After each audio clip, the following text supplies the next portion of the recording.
आसुछि वर्षा दिन ता पूर्व बैतरणी नदीर दुर्बल नदीबंध मरामती जोरदार चली अनेपटे गत बन्या धोई जाइथिबा NH20 को मरामती करा जाउ न थिबारु भद्रक जिला चांदबाली अंचल में असंतोष लगी रही।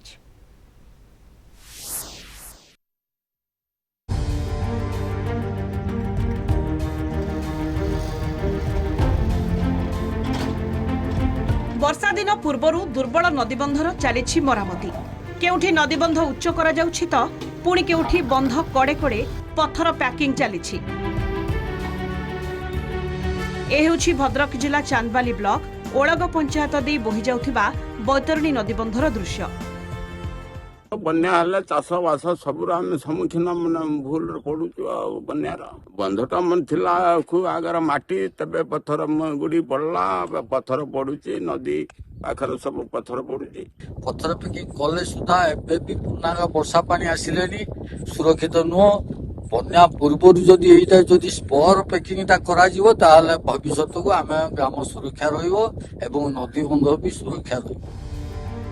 ओळग पंचायतर बोड़क खेल पड़िया ठारू साठी बांकुड़ा बांक पर्यंत चली पत्थर पैकिंग। सेहीपरि आरडी पंचायतर मुआ गाँव में बैतरणी नदीबंधरे पत्थर पैकिंग सह स्पर करने ग्रामवासी दाबी करिसेंति। अन्यपटे गत बन्यारे NH20 बोड़कठारे धोई होइतिबा रास्ता मरामती करा जाई नथिबा अभियोग होइछि। तेणे भद्रक जिलापाल कहिसेंति NHAI सहित आलोचना करा जिवो।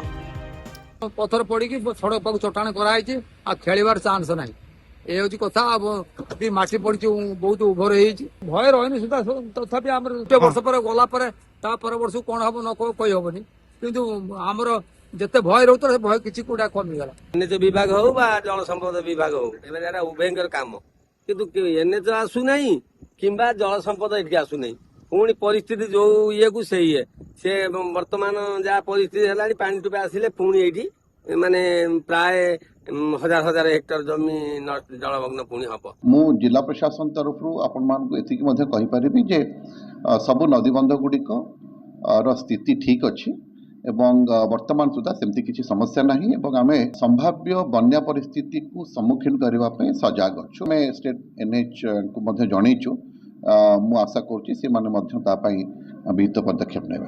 जेतेबेले भी बैतरणी रे बन्या आसीछि एही रास्ता प्रति विपद सृष्टि होईछि। जल संपद विभाग तरफ वर्तमान विभिन्न प्रकार कार्य जारी रही हेले NH कर्तृपक्ष जो काम करिया कथा आज पर्यंत ता करि नथिबा अभियोग होईछि। तबे आगु को वर्षा दिन आसुथबारु NH विभाग ए रास्ता मरामती करने साधारण दाबी होईछि। चांदबालू देवाशीष पारी कलिगटी।